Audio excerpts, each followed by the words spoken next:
Hi guys, hope you are well and thanks for joining us. Today we've got the very first special interest group on our ECL. So it's something that I've been wanting to try and get together for SCE a while now because we've got so many amazing students and so many amazing coaches within our network. Really want to start bringing these together. So we're going to sort of kick it off with the sports therapy lot. And I've brought together some absolutely amazing people. I'm not just saying it because they're in front of me, but I'm basically these guys. I've seen them, I've mentored them, I've worked with them, and I've seen all of the great things that they continue to do. So I thought we'd bring them all together. So we'll start with we've got on the line tonight.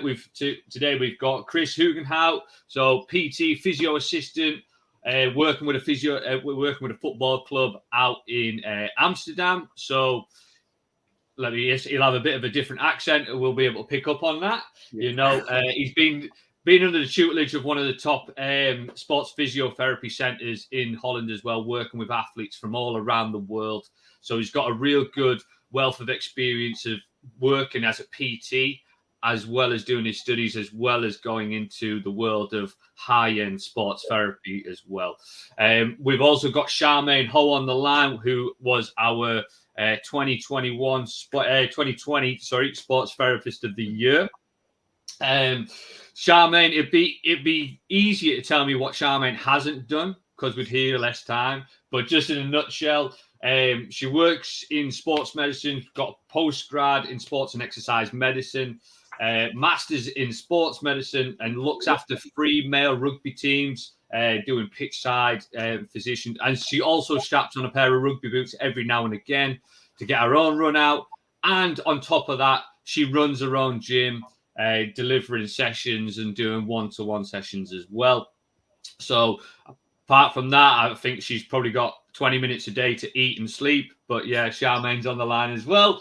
And finally, last but not least, we've got Kate Charlton, who was our 2021 Sports Therapist of the Year, the SCE Awards. So Kate is somebody who runs her own therapy clinic up in the beautiful Northeast, which is the center of the universe. And there's a couple of guys online that'll be able to attest to that. Predominantly working with youth athletes and triathletes as well. So basically rehabbing them, getting them back to their initial performance as well as running her own studio. Again, somebody who is incredibly busy, doing amazing stuff. And I think after that, I'm going to need to lie down because that was some amount of experience we've got on the line today. So, guys, how are we doing? Is everybody all good? Yes, fine, thanks. Good Struggling on with COVID, I'm afraid. We can't keep a good person down, though, can we, Kate? You know, even with COVID, guys, she's joined us on this as well. It's a good job this isn't a face-to-face clinic, isn't it? It's not a practical clinic, so we're all safe. We should be all Exactly. good. But, Kate, we appreciate you joining us. So I'll give these guys a few questions just to sort of tee it up. But basically, what we're going to do today, guys, is really dig into the role of kind of S&C within therapy. So that's going to be kind of the first question. I'm going to put it out to the guys. And Chris, if you want to kick us off, if kind of what is the role of S&C within your therapy setting, mate? What does strength and conditioning look like within your setting, mate? Well, I start using it mostly, or I got into S&C because I found that physical therapy students, at least in the Netherlands, don't really get that much information about training or even what is a good warm-up or anything. So, and also the translation from just rehab to sports and return to play. And that's where I missed the link. So I got into S&C, and that's where I use it the most. With rehab patients, it's a lot about a good warm-up, and going from rehab to performance and back to the field. So that's where I use S&C the most. Yeah. Cool. That's awesome. So like really holding into that return to play. And Charmaine, obviously on that, in terms of that return to play protocol, you're working with rugby guys and various different sports. typically, where does S&C sort of fit in that? Is it kind of therapy starts here and it ends there, or what does it kind of look like for yourself? No, it tends to merge all together. So we might provide symptom control with our different treatments or different soft tissue interventions, but then the S&C it tends to bridge that gap between rehab and return to play, because we can incorporate a bit of a lot of performance training. So initial rehab, we might have to get range of motion back. We may have to get some initial strength, some stability, some proprioception back, but then we can merge that in with different parts of S&C throughout the entire process, which overall makes them a lot more robust when we're a lot more confident in putting them back on the field, knowing that we've been able to go through power training, we've been able to go through some max strength, we've been able to add some speed training in there, and we know that they're a lot more robust than what they would be should they just finish maybe rehab or a section of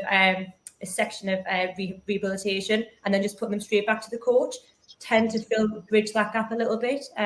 So robustness is for us is with being in rugby is a top priority because they get battered every week. So if we can keep them on the field, it keeps everybody happy. If we can make them more robust, it reduces their injury risk. So that's where it tends to fit in predominantly in rugby and for me. Yeah, no worries. And finally, Kate, obviously you're working with, obviously Charmaine's got contact athletes there and stuff like that.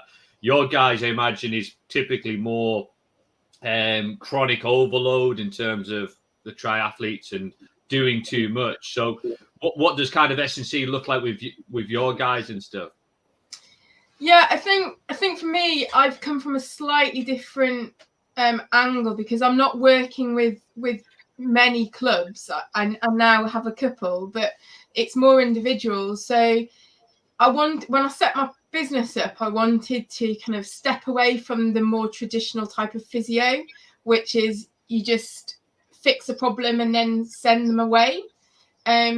So YOP, Your Optimal Performance, which is my business, is trying to, I guess, do what these guys are doing, but for individuals. So, I could get somebody in at any point in that journey from pain to performance, and it's building from that starting point. So if I've got somebody that's injured, I'm trying to work with them to do all the stuff that Jermaine's just talked about, and then move them on to that return to play, albeit in a more endurance-based role. So it's very much integral, although, like Jermaine was saying, it's a bit blurry in terms of the line. So you might be resolving symptom control and then starting to get them back into training almost straight away, or not even taking them out of some forms of training, because I think that's quite important for their the social and mental health aspect of training. But I guess for me it's about making them better than they were before they got injured, so they don't get injured again. That's what I'm trying to do. Yeah, it's really interesting to see that. And I mean, that question itself is, what is the role of S&C within a therapy setting? Is I think just highlights how massive it is, that grey area of being able to transcend and move across. But I think that's what makes the role of a good therapist as well, and a good S&C coach, is the fact that they can take somebody so far, then pass them on or get them a lot further, rather than just that athlete's journey of, right, you've got no pain in your knee anymore, you're good to go. Then they jump straight back in 100 mile an hour and then wonder why the knee hurts again. It's that nice sort of crossover period where it is that grey area of where does therapy start and where does S&C begin? And as we can highlight there, they kind of all merge together just to make sure that athlete's journeys is as smooth as possible, right? So obviously, Chris, with your guys, obviously we're working with the football athletes and stuff. So what's kind of the common themes that you're coming across with your footballers at the moment, mate? What's the typical things that you're coming across with your footballers? Typical like injuries or? Yeah, typical injuries and then performance setting and stuff like that. What's typical issues that you're coming across? At the moment, it's a lot of hamstrings and calves, and they're all very deconditioned because of the COVID situation, and they're still not back on their usual level. So the team I'm with just falls apart everywhere, and they really need to get back into like a solid rhythm of training. Yeah, so right now it's hamstring and calf, but that's just whatever is more in the season for them. Yeah, the main problem is being deconditioned by the lack of training for the last 2 years, basically. Yeah. Yeah. Yeah, we could kind of see that happening. I mean, Charmaine, were your rugby guys? Did you see that was a big issue as well? Of COVID had a big, massive impact on spiking injuries. Yeah, so I had two different scenarios. When we were off with COVID, they weren't allowed to train. So a lot of them started going out on 20-mile cycle rides, and they took up long distance running. So they don't normally do that in rugby. It's a sprint for 10 meters or so, and then stop and start. So they ended up with a lot of tendinopathies and a lot of overuse injuries. And I was getting constant phone calls and messages, and they were like, my glutes are really sore. And it turned out when I'd done assessment, I was like, it seems like a bit of tendinopathy, or because you've overusing things. So they went from one extreme to that. And then some of them just didn't do anything. They lost their motivation. And believe it or not, for rugby, they do have to be quite mobile. They don't look it, but they do have to have a lot of mobility, especially thoracic spine.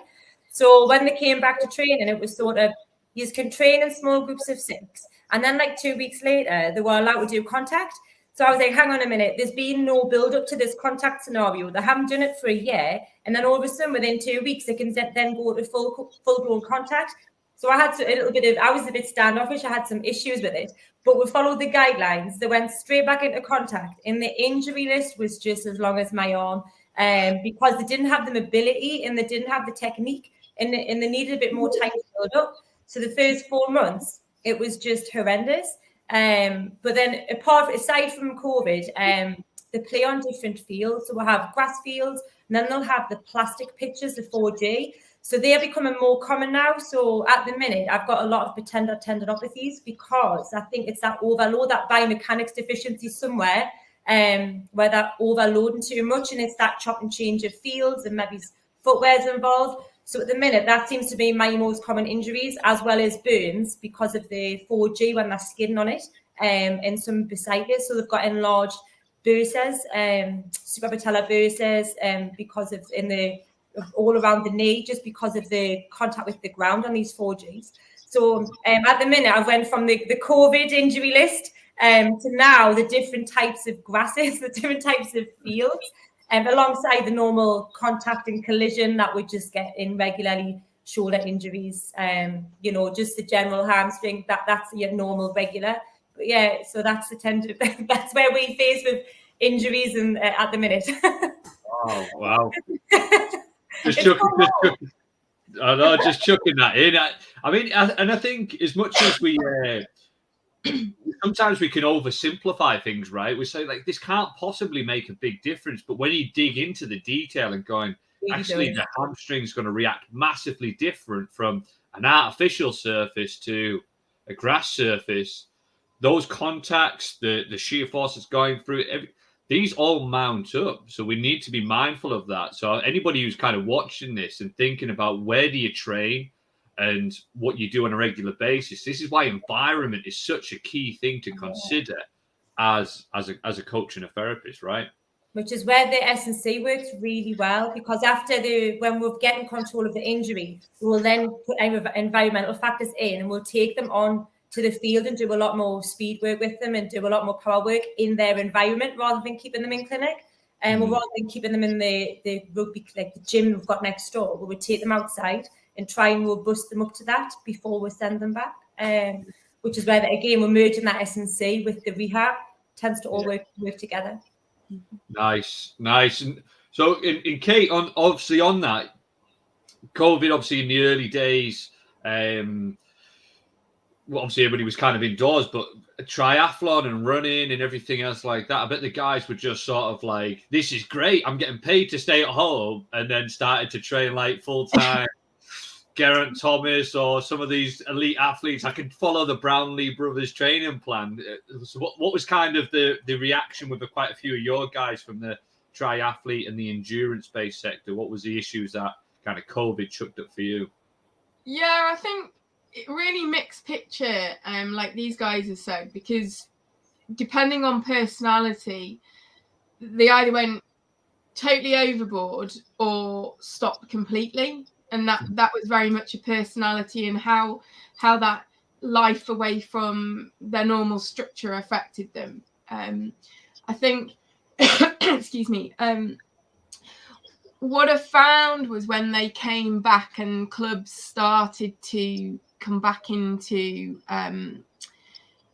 working with smaller groups, I have to say I expected the swimming side to be the worst because they're renowned for, well, maybe not hundreds of hours a week, but as a non-swimmer, it felt like hundreds of hours a week. But they actually were really good because pools hadn't been open. And what I found was with run clubs, particularly, because people could run, they did come back too quickly, particularly for the juniors, and they started racing really, really quickly. And I think what they failed to recognise is, as much as everybody was still going out running, they were only running in 1s and 2s, and the majority of their running was easy and off-road. There was no hard track sessions where you're pushing themselves against other people of their ability. So what I found was we had a lot of I would go sensitivities rather than tendinopathies at that point. So lots and lots of niggles with the juniors, because they just came back too quick.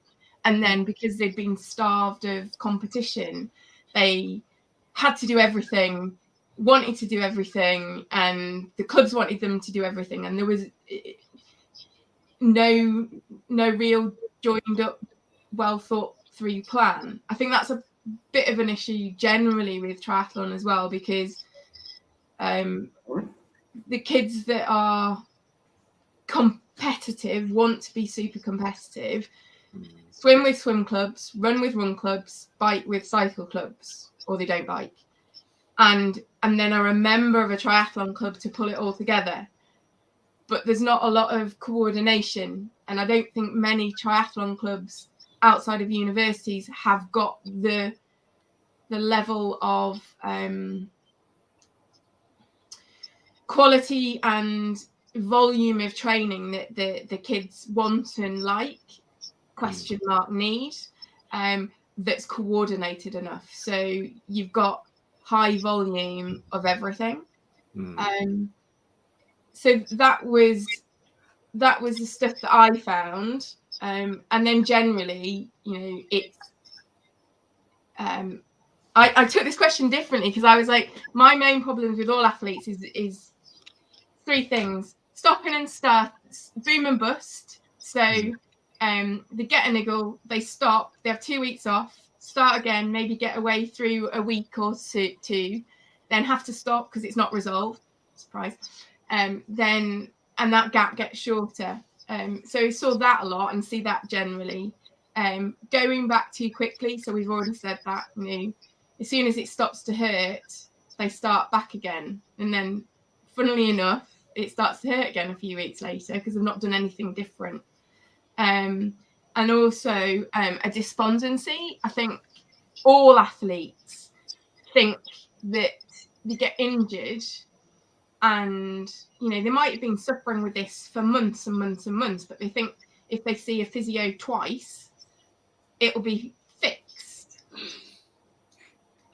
Rarely. I mean, when you come in on Monday morning and you've got a twisted ankle, it's like that. Yes.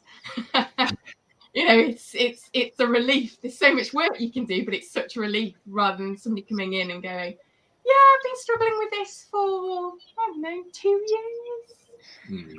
And your heart sinks and you're like, yeah, I've got a competition on Saturday by 50 miles. I was like, yeah. Sensitivity. Yeah. Too much too soon is the answer to everything, I think, unless it's a traumatic injury. Yeah, so I mean, with that, it sounds like obviously there's a common theme there of terms of like, again, that boom or bust. I really like that one, so I'm going to pinch that one. But also, it's that, how do you find the adherence to it?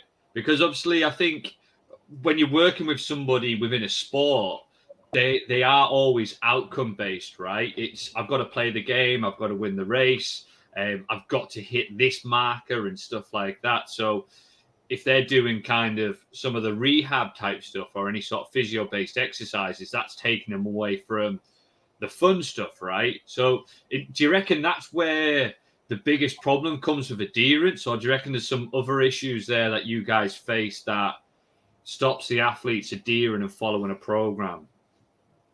Anybody can chance that one. I think that they often they don't understand why they're doing certain exercises, especially if, say, that triathletes, the runners, the cyclists, and they understand their sport and their exercise, and they know what for runners, example, know that a lunge is a good running pattern, so they'll do lunges in their training. When we're rehabbing them from certain injuries, we may have to do exercises that they've never done before, and it doesn't physically exert them. So they're like, well, why am I doing this? I think given explanations about what it's working and why we're sort of layering up these strength exercises does help in trying to be a little bit creative with them, merging them into their daily life, so it doesn't feel like they're doing pointless things 4 or 5 times a day, and try and merge them into their daily life. So say if we're trying to build up some ankle ligaments and we're working a bit of proprioception, like when you brush your teeth, stand on one leg, to try and merge it in a little bit, so that they're like, oh, I haven't had time to stand on one leg, or I haven't had a specific point in the day where I could do it. So trying to fit them into their daily life when possible, I think does help a little bit.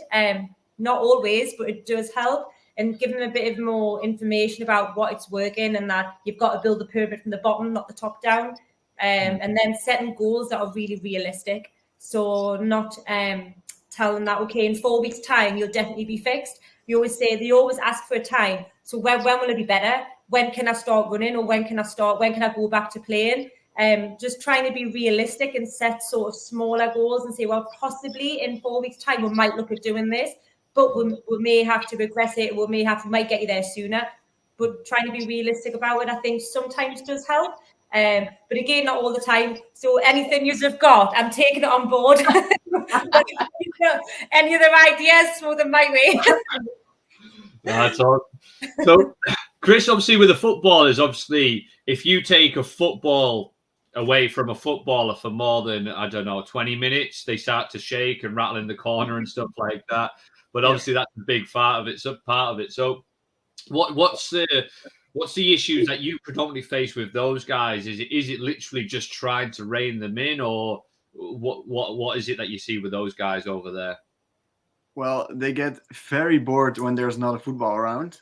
So you can do a lot of, rehab training and stuff with the football, but sometimes it's just better to start with the bottom of the pyramid and do stuff without the football. So when that's the case, you have to explain it very clearly why we don't have a football right now and why it will benefit them later on.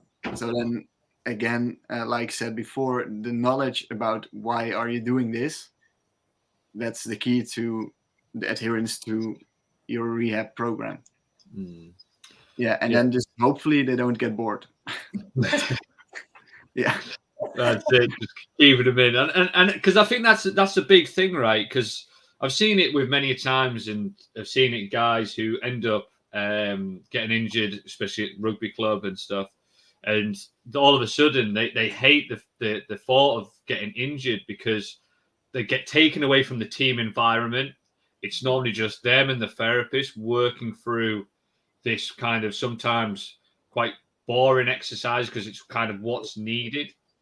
And it tends to be a lot of psychological issues, right? It's trying to make that experience as fun as it can, but basic resisted hamstring curls can only be so fun for so long, right? So it is a difficult one. So, and then I think education is the big thing that you've all mentioned there, and I think this is why I feel, from my point of view, and I'm not a therapist, but this is why when I see therapists embracing S&C, it just adds that little bit of a layer in of saying, right, we're getting back to the performance. This is what we're going to be able to get to, which makes, hopefully, and I mean, you guys can agree or disagree, but tends to make that kind of return to play a little bit more enjoyable. You can sort of set micro targets in terms of the exercise-based goals rather than just let's get back onto the pitch. I mean, do you ever see that happening? Yeah, so I've got a dancer that's just started working with a recurrent ankle injury, and actually I've sent her away to go and define her own return to play or her return to dance criteria. So she's only a young girl, so I want her to be with her group, her dance squad, as soon as possible, if her mental robustness, I guess, permits her to do that, because not everybody can. So that was her first week's task, to go and have a look at what she can do, that she feels that she can do without pain or without much pain, safely, that doesn't compromise the work that we're doing. And hopefully, and we'll probably do that every few weeks, until she's back, so that she's part of that. The other thing that I've asked her to go and do as well is speak to her dance instructor rather than coach, but to ask if she can, some of her exercises she can use with the rest of the group as part of their warm-up or drills. And I think the role of the sports coach is super important. So if they don't value rehab and strength and conditioning, it makes your life a lot harder. Because if they're just saying all you need to do is run, swim, bike, dance, and you don't need to do all of these other things, then why should a 12-year-old, a 16-year-old, a 43-year-old buy into that? If those two different stories. So I think that's super important, and I think that's getting better, but I still think there are quite a lot of traditional sports coaches out there that we need to educate. Yeah, I totally see that one. I mean, Charmaine, I bet you've come across your fair share of old school rugby coaches that have had that same mentality. Yeah, they are fine. There's a lot of pressure on us to have them, they've fractured an ankle on Saturday. Like, can he play next week? We'll stretch it to 2 weeks. So we'll have a lot of that pressure. And again, it's education and without droning on at them, explaining that, okay, this is going to take a little bit of while to heal, the normal tissue repair phase. And then we need to build up strength. We need to build this. Let's give them a bit of explanation. Sometimes it maybe just goes over their head and they'll just hear words that they want to hear, like 3 weeks from now, we might do this. And they'll just, 3 weeks they can play. So, yeah, it can be extremely challenging working with coaches. I'm lucky at the minute. I work with some brilliant coaches who are completely on board with rehab, because they've seen previously that players do return stronger and more confident, and that the whole process of rehab has been really positive. So I've worked with some coaches who, at the minute, I've worked with them for quite a long time, so they're all on board. But I have previously covered for different clubs and came across a lot of coaches, there's like, he can play through that. I'm like, well, not really, because he's now at a massive risk of re-injury, because he looks a bit of a liability on the field. They're just going to target him. We need to come off. So yeah, I've had my fair share of it. But at the minute, I've worked with some brilliant coaches who are completely on board and they understand the process. they still always want them back a little bit sooner. But I mean, you can handle that as long as you know that if you say no and that it's not right, they'll actually go, wow, fair enough. Yeah. You can look after them. So do you find that as well, Chris, with your the kind of managers and the coaches and stuff? And there's always that kind of conflict between the physios and S&C coaches. Do you find that much over your way? Yeah, exactly the same. Yeah. They ask me every time, okay, so 2 weeks, then he's back. And I always have to say, probably not. And then they have very little time to really listen to you because it's all go train, don't talk. So it's tough to get my information to him. So I have to slip it in when I have a minute to talk. Yeah. So that's a tough situation every time, just every week. Yeah. The same stuff. Yeah.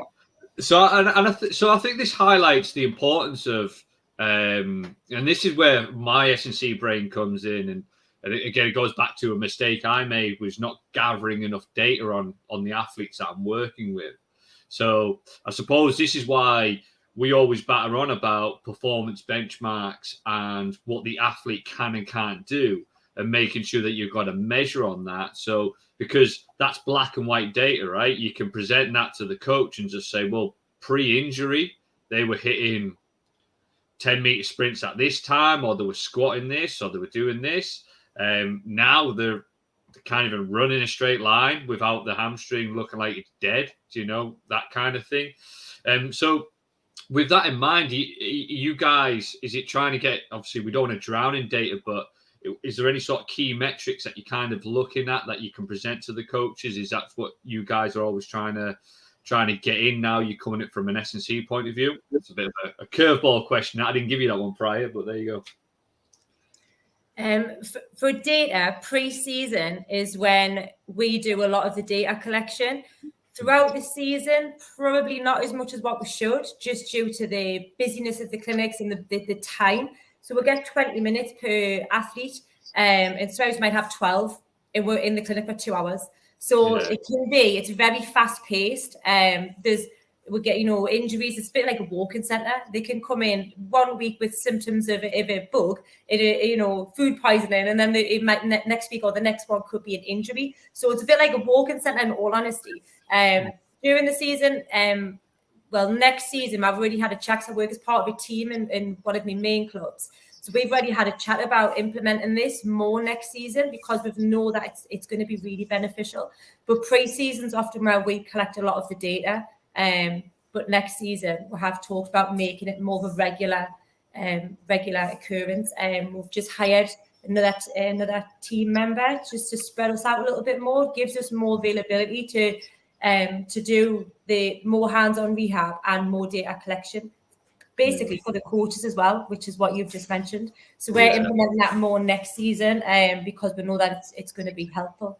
Yeah, no, I think it's an important aspect of it. And I mean, Chris, do you have some performance benchmarks that you guys are constantly hit that you sort of say, right, once they've hit this, they're ready to go? Or is it just not, you just don't have the time to be able to implement that just yet?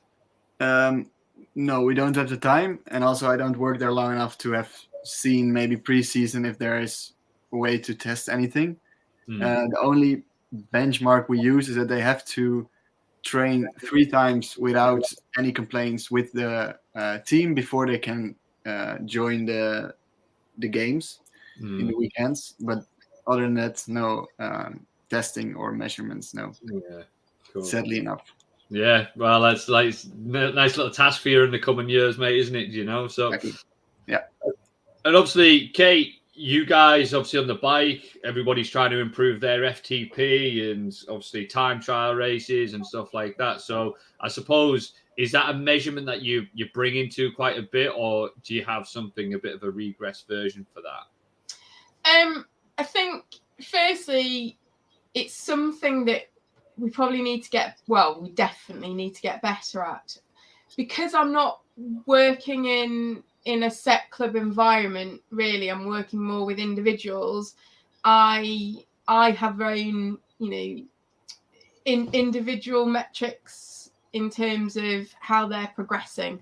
And then ultimately, if they're staying on, then their times on the field, so whatever the discipline might be, would be an indicator of whether we're going in the right direction or not.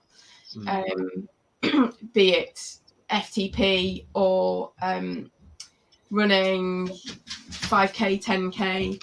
Sorry, my dog's just come in. But it's not, certainly not a benchmark. And of course, everything, it's so broad. Training has a big part to play in that, in terms of how those numbers stack up anyway. But in terms of sessions and with the individual, it would be seeing how they're performing, how many times they can single heel lift, if they can do 5 minutes of contacts, dynamic stuff, etc., before they progress to the next stage. And again, I don't yet personally have any set protocol for return to play for a specific injury or area. I do tend to see what's out there, the latest research, and maybe follow that, or use that as a guideline, like for ACL and things like that. And it's definitely something. If I had an extra 3 days a week, I would add it to my to-do list, because it's really interesting. It really guides also what works for it. But again, what works for an individual rather than what works for everybody. I think it's the experiment of one is the key thing to remember. Yeah, and I think what's interesting there is obviously you guys have all come through the level 4 and obviously other courses and stuff. Is that kind of training is testing's training. So I think it's obviously happens on kind of a face-to-face subconscious level, as well as I know what they can and can't do, and because it's such a busy environment, and that's why it's actually quite important to have that kind of that skill, right, of thinking, yeah, training is testing and testing is training. We've got to be able to make sure that I know what I'm looking for. What does a good running pattern look like? What does good fundamental movement look like? What does strength look like? Rather than kind of just a specific movement that's quite isolated as well. So, I mean, that kind of leads me on to the next question there is like, what do you kind of feel is missing from both a therapist point of view and an S&C's coach point of view? Because we've talked there, and I think it's quite apparent to anybody watching that both fields merge in, and the principles of S&C are built from physio and rehab and prehab and stuff like that as well. And they take from all different types of discipline. But what do you kind of feel is missing from like the therapist point of view and then the S&C's point of view? So if you could provide the perfect coach, what would you feel they would have from each field, if that makes sense? Go on. Good question. I think for a physiotherapist, what misses, at least here in Holland, is just the knowledge on performance training and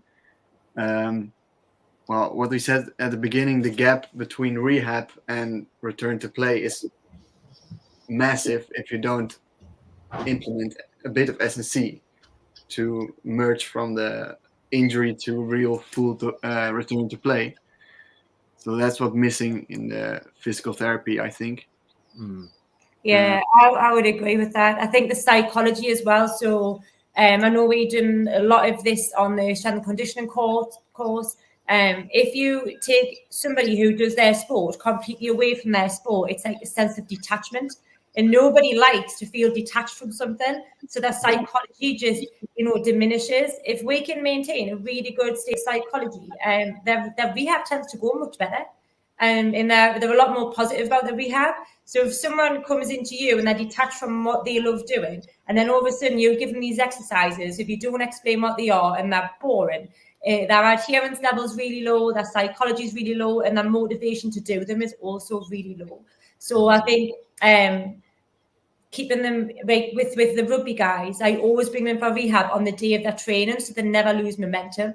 because they've always used to train on a Tuesday and a Thursday and they play on a Saturday. So I always do their rehab on a Tuesday and a Thursday, and then on a Saturday I'll give them stuff to do with their team to keep them involved in everything so they're not completely detached. And I think maybe some in the physical therapy side of things don't always understand that. They just know, right, we need to get this injury from here to here. But then they forget about the sporty stuff, the detachment side of it, and the team, your morale that they're used to having. The team can be a massive support to them. They might be the ones that have said to them, you know what it is, you need to chill out a little bit. You need to follow this, you need to do the process. They might be the ones that give you such a good helping hand. And I think that can be forgotten sometimes just in the physical therapy side of it alone. So that merges really well with this. Awesome.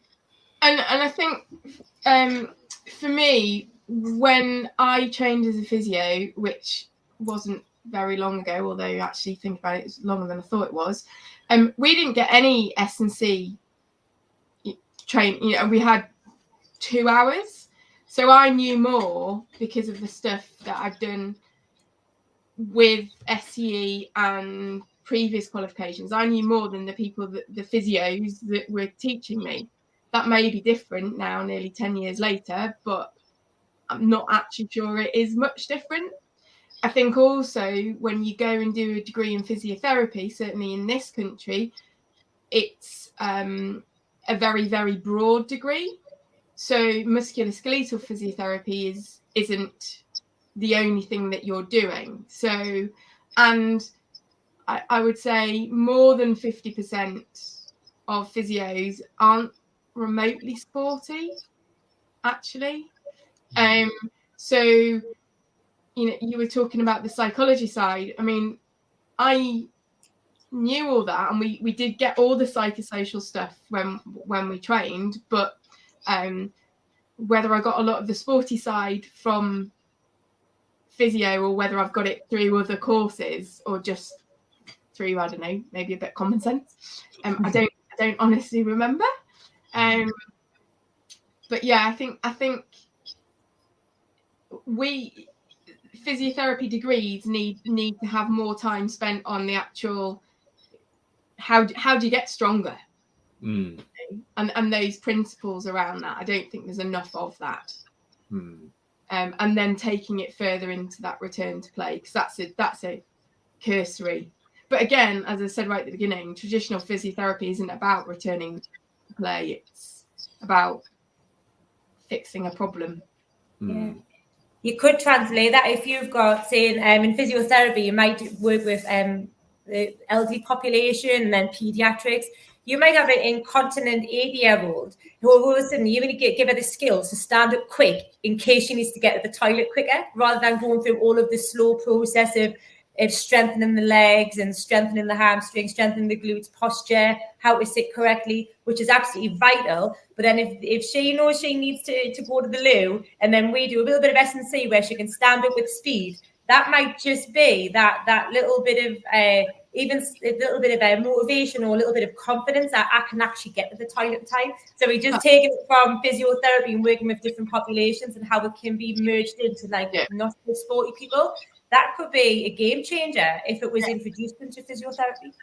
And fundamentally, for all physio, that's the job of the physio, isn't it? It's to make somebody stronger, whatever their starting point or whatever they need to achieve. It's about making them stronger for life. You know, whether it's to stand up quickly in order to get to the toilet, stand on one leg to go up a stair versus smashing it out on a rugby field. It's actually no different but different. I think it's really interesting because I mean I'll put it from an S&C's point of view, and I think what's interesting is digging down into kind of the pathology and going into kind of what causes this and what causes the pain. And I think sometimes as an S&C coach we can be kind of guilty of, right, if we just do this it'll sort it, or we'll let it settle it down and stuff like that. So I think there definitely needs to be a bigger crossover. I think the world of S&C again is a massively broad area. We sort of come from the fitness industry and say, I want to be niche, so I'm going to go into strength and conditioning. And you're like, Well, you need to niche down a little bit more than that because S&C is massive, you know. But I think that is the problem of just trying to look and just say, right, what's going on here? What's the potentials? What can happen? And this is why it's really important that every S&C coach that starts with an athlete of any journey, it's not about the sexy stuff of the getting into the gym-based stuff. It's understanding what does the athlete need? What's the potential obstacles of stopping that performance? And 9 times out of 10, injury is one of the biggest things. You know, are we here to improve performance or are we here to reduce injury? Well, the one of the same. You can't perform if you're injured, you know. So it's kind of that one of the same. But I think as S&C coaches, it's embracing that you don't need to know as much as the physio, but you also need to have an understanding of what could happen. But also you need to be able to pass that person on and refer it on to the other physio if that injury does occur, you know. So I think it's kind of because it's such a grey area. It's never a right. Well, physio stops here, and S&C starts here.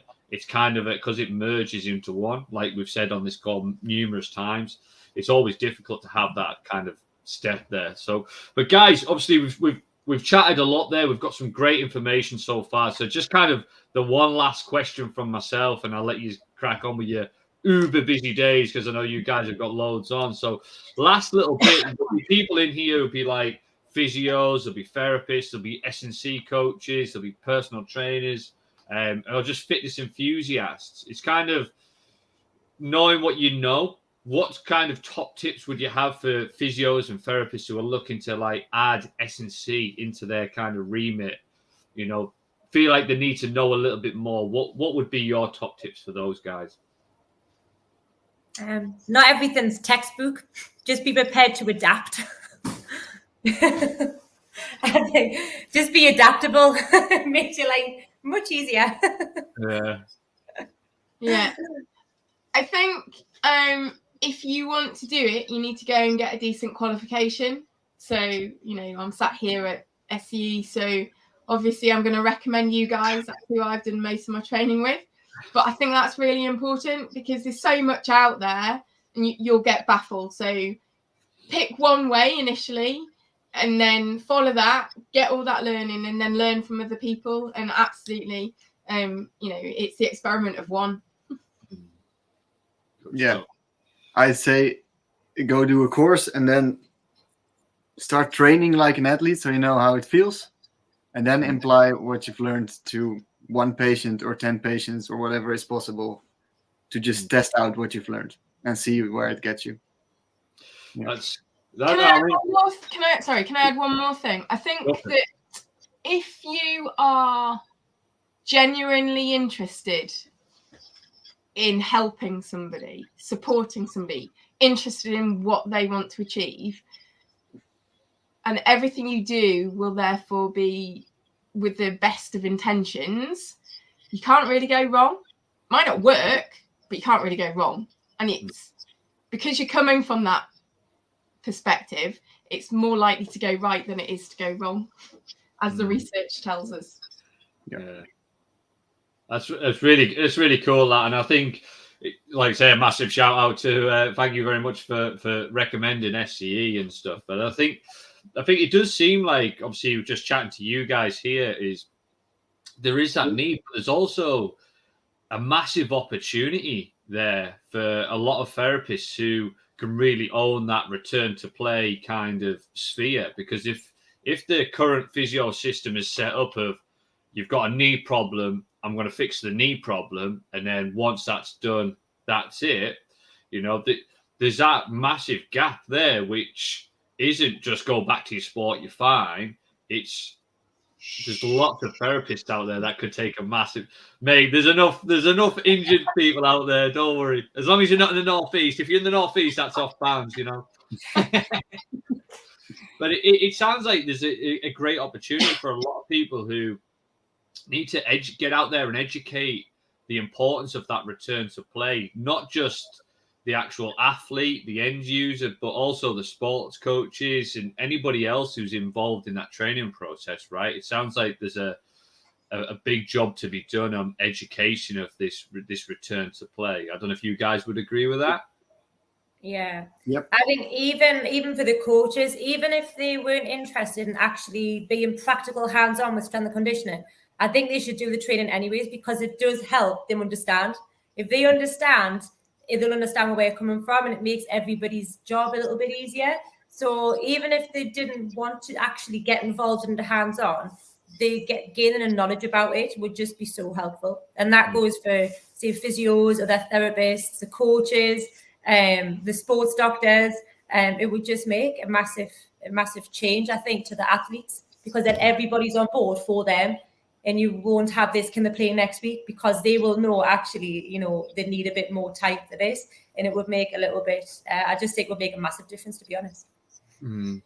Oh, it's really, really interesting. And like I say, guys, I'm much appreciated you giving up your time and sharing your insights into the world of what you guys do on a regular basis and how you've been able to implement S&C. And it just shows that, I suppose, that it looks like the role of S&C within therapy is to kind of extend the kind of the journey of looking at, it's not just this pain-free point or this symptom-free point. It goes far beyond that. So understanding S&C, the performance side of it, you can have a kind of a greater helicopter view of what's going to be happening, where the athlete's going to go, and what they're going to need in the end point. So that's I think that's my learning from this one anyway. And you guys might be sat there thinking, Steve, that is absolutely not what we're saying. But there we go. I'm going to take it. I'm going to run with it. And on that note, but guys who are watching, again, just drop any questions that you've got.